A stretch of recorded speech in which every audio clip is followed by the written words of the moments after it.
Hello，大家好，歡迎又嚟到句句跟嘅頻道。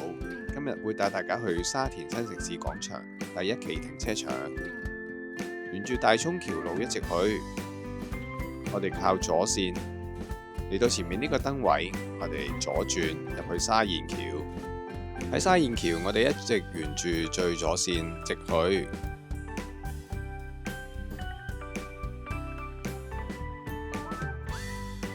嚟到前面呢個燈位，我哋靠最左邊嗰條線，然後左轉入去，前面會見到大會堂，我哋一直沿住呢條路靠左一直去。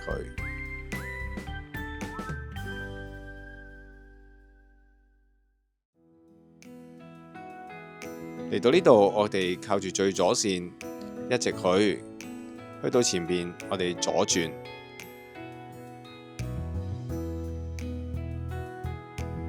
過咗呢個燈位之後，就會見到停車場嘅入口，我哋左轉入去。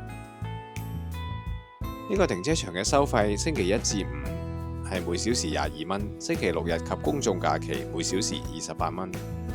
而呢個停車場亦都有 Tesla 嘅快速充電站，不過數量就唔係好多。希望呢條片幫到大家，拜拜。